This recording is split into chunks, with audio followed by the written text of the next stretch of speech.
आदाब। Hello friends, आज हम तैयार कर रहे हैं प्रिपरेशन फॉर रमजान, क्योंकि ये रमजान स्पेशल एपिसोड है तो उसके लिए आप पहले से तैयारी करके रखेंगे तो रमजान में आपका टाइम बहुत बचेगा, इबादत के लिए आप टाइम मिल जाएगा और मेहनत भी कम लगेगी, पसीना कम बहेगा। तो इस तरह से आप तैयारी करके रख सकते हैं। तो मैं आपको वीडियो में आके बताऊंगी कि मैंने किस तरह से प्रिपरेशन किए, किस किस चीज के ब्लॉग्स हैं, आपको बहुत काम आएंगे। चलिए फटाफट इसको तैयार कर लेते हैं। तो सबसे पहले जो हम रमजान की प्रिपरेशन करेंगे उसके यानी कि हम टमाटर का पेस्ट तैयार करेंगे, जो कि हमें सालन बनाने में, कोई भी ग्रेवी तैयार करनी है या सब्जियां बनानी है उसमें हमें ये यूज होगा। तो सबसे पहले मैंने ये 2 kg टमाटर को रफली चॉप किया। कुछ इसमें खास मैंने इसमें कोई एहतराम नहीं किया कि जो जैसा कट गया बस मैंने काट लिया। मोटा मोटा आपको काट लेना है क्योंकि इसको हम पीसेंगे। मैंने एक मिक्सर ग्राइंडर का जार ले लिया है, इसमें हम पीस कर आपको दिखाती हूँ। सिंपल बस पीस लेना है, कुछ पानी वानी इसमें हमें कुछ नहीं डालना है और पीस कर हम आपको दिखाते हैं। तो यहाँ मैंने एक बड़ा गहरा पैन ले लिया है, कढ़ाई आप ले लीजिए। इसमें सबसे पहले हम ऑयल डालेंगे, गीला है कोई बात नहीं है, और इसमें मैंने समझ लीजिए 2 से 3 चम्मच तेल डाल दिया है। यहाँ मैंने टोमेटो पेस्ट तैयार कर लिया है, मैं डायरेक्ट इसमें पीस के डालती जाऊंगी। सेकंड लॉट भी मैंने पीस लिया है, तीसरा लॉट तैयार हो गया है। तो यहाँ हमने सारा पीस लिया है, इसको गैस पर रख दिया है। थोड़ा सा इसको हम चला देते हैं और इसको अब हम ढक के रख देंगे लो फ्लेम पे, क्योंकि इसके लिए हमें खड़े रहने की जरूरत नहीं, ये पकता रहेगा। लो फ्लेम पे रहेगा तो हमें ध्यान नहीं ज्यादा रखना पड़ेगा, जलने का डर नहीं रहेगा। बस आपने इसको एक बार चला देना है और ढक के 15 से 20 मिनट में ये कुक हो जाएगा। इसका सारा पानी सूख जाएगा और टोमेटो पेस्ट तैयार हो जाएगा। क्योंकि हमको उसका पानी सुखाना है तो ढकने से पानी और गिरेगा। तो ये जो चम्मच है हम इसमें यूं ही रखे रहेंगे और इस तरह से इस पर हम ढक देंगे, क्योंकि इसमें से छींटे बहुत उड़ती हैं। अगर आप खुला पकाएंगे तो बहुत छींटे उड़ेंगे, इसलिए भी ढकना बहुत जरूरी है। लो फ्लेम पे इस तरह से ढक के हम पकाएंगे ताकि इसका जितना भी पानी है वो इसमें ना गिरे, क्योंकि भाप बनती है, इवेपोरेशन और कंडेंसेशन की वजह से पानी उसी में गिरेगा। तो उसको अवॉइड करने के लिए हमने ये ढक्कन ढक दिया है। बस बीच बीच में इसको हम चलाएंगे और कुछ नहीं करना है। तो यहाँ आप देख सकते हैं कि ये बिल्कुल सूख गया है इसका पानी और कितना रिड्यूस हो गया है। बस हमको ऐसा ही चाहिए। अब मैंने गैस को ऑफ कर दिया है, इसको हम पहले ठंडा कर लेते हैं, फिर मैं बताती हूँ कि इसको स्टोर कैसे करना है। तो आप देख सकते हैं कि मैंने 2 कंटेनर में डाल दिया है, इसको मैं फ्रीजर में रखती हूँ। और जब भी मुझे कुछ नॉन वेज पकाना होता है या ग्रेवी का कुछ भी बनाना होता है सब्जी के लिए भी, तो इसको मैं आधे घंटे पहले बाहर निकाल देती हूँ फ्रीजर से, और ये सॉफ्ट हो जाता है। तो इसमें से एक मैं छोटा सा क्यूब निकाल लेती हूँ। 1 टीस्पून है, इसका मतलब 1 चम्मच के बराबर है। तो इसको हम इसमें डाल देते हैं। तो आप इस तरह से क्यूब्स भी बना के छोटे छोटे डाल सकते हैं। मेरे पास ये बड़ा वाला है तो इसमें 4 चम्मच आ जाएंगे। तो 1 क्यूब का मतलब है 4 टमाटर, यानी कि 1 टीस्पून मतलब 1 टमाटर, 1 टीस्पून मतलब 1 टमाटर। और अगर 4 स्पून इसमें हम डालेंगे तो ये पूरा भर जाएगा। तो इस तरह से मैं बस 2 टमाटर के लायक इतना भर के इसको स्टोर कर लूंगी सब में। मैं वैसे ऐसे नहीं करती हूँ, मैं सिंपल इसी में डाल के रख देती हूँ, और जब मुझे निकालना होता है, बनाना होता है, तो बस मैं इसको पूरे को बाहर निकाल लेती हूँ कंटेनर को, और उसमें से छोटा सा क्यूब में काट लेती हूँ। तो बनाते बनाते अंदाजा हो जाता है कि कितना क्यूब हमें चाहिए। छोटा सा बिल्कुल इतना सा क्यूब 1 टमाटर के बराबर हो जाता है। अगर आप टेबल स्पून से डालेंगे तो 1 टेबल स्पून मतलब कि 2 टमाटर। तो इस तरह से आप कर सकते हैं, 1 टेबल स्पून भर के इसमें डाल देते हैं सब में। तो यहाँ आप देख सकते हैं कि मैंने 2 ट्रे इस तरह से क्यूब्स बना ली हैं। तो मैं दोबारा से रिपीट कर देती हूँ, 1 क्यूब का मतलब है 2 टमाटर। अगर आपको आधा डालना है, 1 टमाटर डालना है तो उसका आधा कर लीजिएगा। तो इस तरह से हम स्टोर करके रख देते हैं फ्रीजर में। जब ये क्यूब्स तैयार हो जाएंगी तो इसको हम जिप लॉक बैग में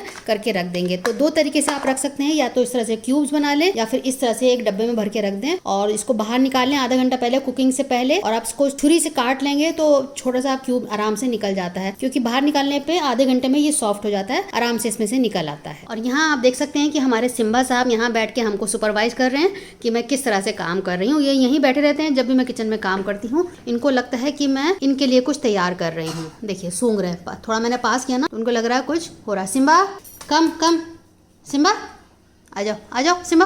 इतने शौक से और गौर से देख रहे हैं। सिम्बा, इसको मैंने डीप फ्रीजर से निकाल लिया है। इसको हम एक प्लेट में निकाल लेंगे और इसको फिर आप एयर लॉक या जिप लॉक जो भी बैग्स होते हैं उसमें आप इसको रख सकते हैं। बस 1 क्यूब निकाला आपने उसमें डाल दिया। इस तरह के आप जिप लॉक ले लीजिए और इसमें हम डाल देते हैं और इस तरह से हमने भर दिया है। जब भी आपको ज़रूरत हो 1 क्यूब निकालें, आप किसी ग्रेवी के लिए बना रहे हैं या सब्जी तैयार कर रहे हैं उसमें आप यूज़ कर सकते हैं। तो आपको बहुत काम आसान हो जाएगा और बहुत कम टाइम लगेगा। तो इस तरह से हमने तैयार कर लिया है। तो आप देख सकते हैं कंटेनर वाला भी बिल्कुल हार्ड हो गया है। इसको आप आधा घंटा पहले निकाल लीजिएगा, सॉफ्ट हो जाएगा। इसमें सिर्फ छोटे छोटे क्यूब काट सकते हैं, इस तरह से आप बना के रख सकते हैं। तो बढ़िया से आपका टोमेटो पेस्ट इस तरह से तैयार करके रख सकते हैं, जो आपके रमजान में बहुत काम आएगा। यहाँ हम अनियन का पेस्ट तैयार करेंगे, यानी कि प्याज का पेस्ट। तो हमने 2 तरह से प्याज काटी, एक हमने बिल्कुल बराबर से ग्रेट किए ग्रेटर से, और ये हाथ से रफली हमने चॉप की है। तो दो तरह से हम प्याज को तैयार करके रखेंगे, मैं आपको दिखा देती हूँ। तो हम इसको फ्राई कर लेते हैं। तो यहाँ मैंने एक पैन रखा है। सबसे पहले हम ब्राउन ऑनियन तैयार करेंगे, जो कि आपको बिरयानी में या ग्रेवीज में भी लगता है। जो आप देगी कौरमा तैयार करते हैं उसमें लाल प्याज यानी कि ब्राउन ऑनियन ही यूज होती है। तेल को हम तेज कर लेंगे। तेल गर्म हो गया है तो हमने प्याज डाल देती हूँ। थोड़ा सा इसमें तेल जो है ज्यादा लगता है, जो बचेगा तेल उसमें हम दूसरी वाली प्याज को फ्राई कर लेंगे। तो उसको हम लगातार चलाते हुए हाई फ्लेम पे इसको हम चलाएंगे और धीरे धीरे आप देखेंगे ये सिकुड़ जाएगा, कम हो जाएगा। और तेल जो है आप तेज गर्म करके ही डालिएगा और 5 से 6 मिनट लगेगा, आपकी ब्राउन ऑनियन तैयार हो जाएगी। आखिर में कुछ टिप्स है मैं बताऊंगी। अब आप देखिए कि प्याज जो है 5 मिनट बाद हल्की हल्की गुलाबी होने लगी है और अब हम बस 1 मिनट और लगेगा और ये हल्की सी और गुलाबी हो जाएगी। तो हम गैस को ऑफ करके इसको निकालेंगे। अगर हम गैस ऑफ नहीं करते हैं तो जो बाकी बच जाती है निकालते वक्त तेल में, वो बहुत ज्यादा उसका रंग खराब हो जाता है। तो बस तो इस स्टेज में हम ऑफ कर रहे हैं और 1 मिनट हम इसमें भूनेंगे इसी गर्म तेल में और ये हो जाएगा। बहुत इंपॉर्टेंट टिप है, निकालते वक्त आप गैस को ऑफ कर दीजिएगा। देखिए गैस ऑफ है और ये उसी में हो रहा है। मैंने 2 चम्मच ले लिए हैं एक स्पैटुला की मदद से। इसमें हम तेल जितना भी एक्स्ट्रा है उसको इस तरह से निकाल देंगे और एक प्लेट में बिल्कुल फैला देंगे। अगर इसमें तेल ज्यादा रह जाएगा तो क्रिस्प नहीं बनेगी, करारी नहीं होगी। प्याज जो है गुलाबी है, बहुत ज्यादा रंग इसका खराब नहीं हुआ है, इसलिए आपको बार बार मैंने कहा कि आप कलर का बहुत ध्यान रखिएगा। और इस तरह से मैंने इसको खोल दिया है ताकि क्रिस्प हो जाए, हल्की सी हवा लग जाए। बहुत देर तक आप अगर इसको छोड़ देंगे तो फिर ये सौगी हो जाएगी। बस हल्की से ठंडी हो जाए, आप इसको फौरन डब्बे में बंद करके फ्रिज में रख दीजिएगा। तो यहाँ देखिए मैंने इसको एक डब्बे में डाल दिया है। तो ये हमारी जो ब्राउन अनियन है बिरयानी में काम आएगी, ग्रेवी बनाने के काम आएगी, गार्निशिंग में काम आती है। तो बहुत ज्यादा, तो इसको आप पहले से बना के रख सकते हैं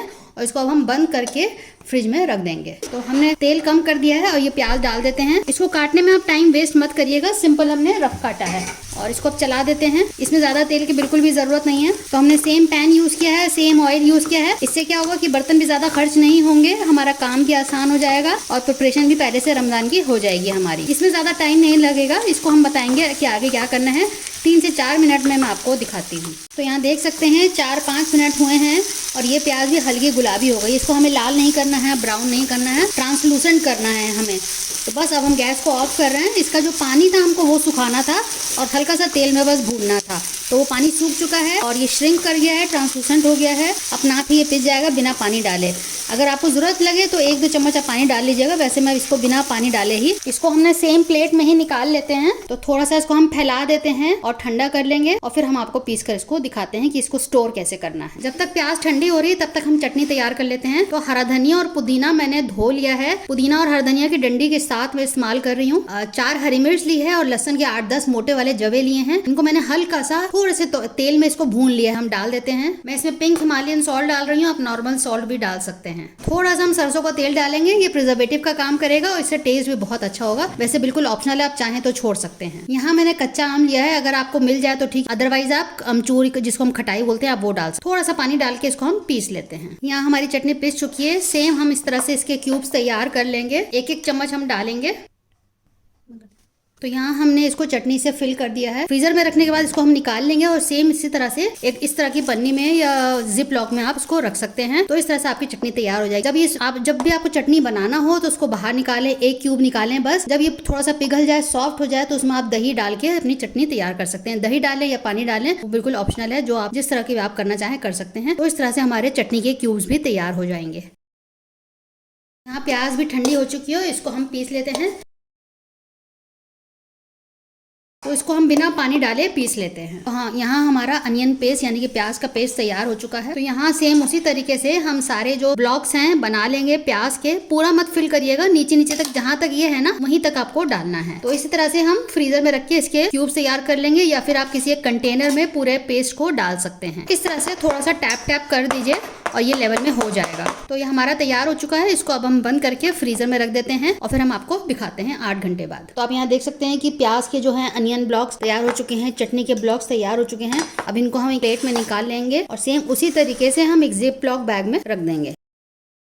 तो यहाँ प्याज का पेस्ट हो गया है, चटनी का पेस्ट हो गया है और यहाँ ये टमाटर का पेस्ट हो गया है। तो आप देख सकते हैं कि इस तरह से आप तैयार करके रख सकते हैं। इन सबको जिप लॉक में अलग अलग करके रख लीजिए, जगह भी कम घेरेगा फ्रीजर में और जब चाहें आप इसको यूज कर सकते हैं। तो ये प्रिपरेशन आप पहले से करके रख सकते हैं। हमारी प्रिपरेशन आपको कैसी लगी रमजान की हमें जरूर बताइएगा। आप ये जरूर करके रखिएगा और हमें टैग करके हमारे इंस्टाग्राम पेज पे शैला का दस्तरखान पे आप डाल सकते हैं। तो हमें बहुत खुशी होगी कि आपने अगर इस तरह से प्रिपरेशन करके रखेंगे। तो हम आपको 3 चीजें इसमें दिखाएंगे इस वीडियो में, और जिसमें हम पानी का इस्तेमाल बिल्कुल नहीं करेंगे। हैं। अब लहसुन अदरक और ग्रीन चिली पेस्ट को लंबे टाइम तक प्रिजर्व करके रखना होता है, तो हम आपको क्या टेक्निक बताएंगे जिससे कि आपका जिंजर गार्लिक पेस्ट कभी खराब नहीं होगा, महीने भर तक आराम से चल जाएगा। तो ये 3 तरह की पेस्ट आप रमजान के लिए तैयार करके रख सकते हैं। 300 ग्राम अदरक ले लिया था जिसको मैंने धो के उसको सुखा लिया, उसके बाद छोटे छोटे टुकड़े कर लिए। तो हम ये ग्राइंडर जार ले लेते हैं और इसमें डाल लेते हैं। अगर इसको हमें प्रिजर्व करके रखना है और 1-1.5 महीना चलाना है, ज्यादा लंबे टाइम रखने से क्या होता है कि इसका रंग बदलने लगता है, ये खराब होने लगता है। तो ये खराब ना हो तो इसलिए हम क्या करेंगे, ½ टीस्पून मैंने नमक लिया है, हम इसमें नमक डाल देंगे।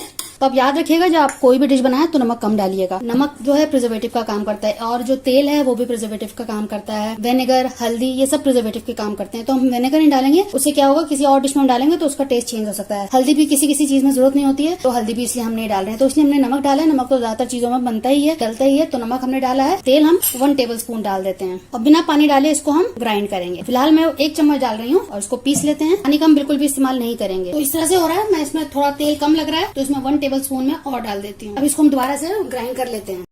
अभी देख सकते हैं बिना पानी के बहुत अच्छे से ग्राइंड हो गया है, बहुत स्मूथ पेस्ट तैयार हुआ है, कहीं भी कुछ मोटा नहीं है, तो बढ़िया सा तैयार हो गया। आप देख सकते हैं और इसका कलर भी देखिए, और ये ऐसे ही रहेगा बिल्कुल क्योंकि उसमें हमने तेल डाल दिया है। और 2 टेबल स्पून तेल में ये 300 ग्राम अदरक बिल्कुल अच्छे से पिस गई है। और वो भी डिपेंड करता है कि आपका ग्राइंडर जार कैसा है। अगर क्योंकि मेरी जो मिक्सी है 1000 वाट की है, अगर आपकी इससे कम की है तो हो सकता है थोड़ा तेल ज्यादा डालना पड़े। जिंजर पेस्ट तैयार हो गया है। अब हम लहसुन का पेस्ट तैयार कर लेते हैं। ये मैंने ½ केजी लहसुन लिया है, इसको मैंने छील लिया है। अब जिस भी तरीके से छीलते हैं उसको छील लीजिएगा। तो अब इसको हम पीस लेते हैं, सेम उसी प्रोसीजर से पीसेंगे। मैं सेम ग्राइंडर जार ले रही हूँ, अदरक वाला ही। तो ये देख सकते हैं मैंने इसमें लहसुन डाल दिया। 1 टीस्पून इसमें नमक डाल देते हैं। जब आप पकाएं तो आप ध्यान रखिएगा कि आपने लहसुन में नमक डाला हुआ है। 3 चम्मच इसमें हम डालेंगे तेल, लेकिन फिलहाल अभी 2 डालते हैं, देखते हैं कितनी जरूरत है।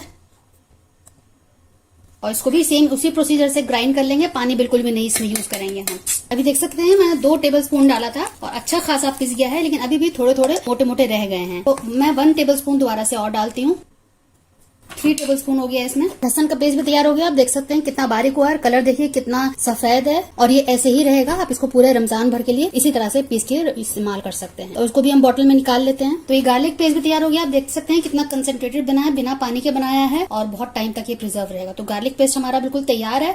अभी और बचा हुआ है वो मैं दूसरी बोतल में डाल लूंगी क्योंकि हमने ½ केजी लिया था। अब हरी मिर्च ग्राइंड कर लेते हैं। मैंने कुछ मोटी वाली ली है और कुछ ये पतली वाली ली है, तो दोनों के कॉम्बिनेशन से हम तैयार करेंगे। इसमें मिर्च नहीं होती है, इसमें मिर्च ज्यादा होती है, तो दोनों को मिला के हम बैलेंस हो जाएगा, ज्यादा मिर्च नहीं होगा। मीडियम किस्म की हमारी हरी मिर्च चिली पेस्ट तैयार होगा। तो इसको हम छोटा छोटा काट लेंगे इस तरह से, सारी मिर्च को इस तरह से काट लेंगे। इसके डंठल हमने हटा दिए। मैंने जार ले लिया है और ये हरी मिर्च इस तरह से मैंने काट ली है। अब इसको भी हम पीस लेंगे, आधा आधा करके पीसेंगे वरना बारीक पेस्ट नहीं हो पाएगा। पहले आधा कर लेते हैं, इतना मैं कर लेती हूँ। उसमें मैं ½ टीस्पून नमक डाल देती हूँ और 1 टीस्पून इसमें मैं तेल डालूंगी। बस इतना ही करके हम पीस लेते हैं। अब देख सकते हैं कि ग्रीन चिली पेस्ट भी तैयार हो गया है और ये बहुत जल्दी हो गया है स्मूथ। लहसुन अदरक में थोड़ा टाइम लगा क्योंकि हरी मिर्चें बहुत मुलायम होती हैं, तो ये जल्दी हो गया। 1 टेबल स्पून ऑयल में ही हो गया है। तो बाकी जो बचा है वो भी इस तरह से हम कर लेते हैं। ग्रीन चिली पेस्ट भी हमारा तैयार हो गया है। आप देख सकते हैं कितना अच्छा कंसंट्रेटेड तैयार हुआ बिना पानी के। तो हमारे green chilli paste, garlic paste और जिंजर पेस्ट बिल्कुल तैयार है। हमने तीनों को अलग अलग किया है। बहुत लोग इसको जिंजर और गार्लिक को एक साथ भी करते हैं, लेकिन कुछ रेसिपीज होती है जिसमें जिंजर की जरूरत नहीं पड़ती है, तो इसलिए हम अलग अलग पीस के रखते हैं। अगर आपको मिक्स पीस के रखना है तो आप मिक्स भी पीस के रख सकते हैं। अगर आप चाहें तो इस रेसिपी को शेयर कर सकते हैं अपने दोस्तों के साथ, अजीजों के साथ। चलिए तो अगली बार मिलते हैं किसी नई रेसिपी के साथ। तब तक के लिए शुक्रिया। देखते रहिए शायलाज़ दस्तरखान।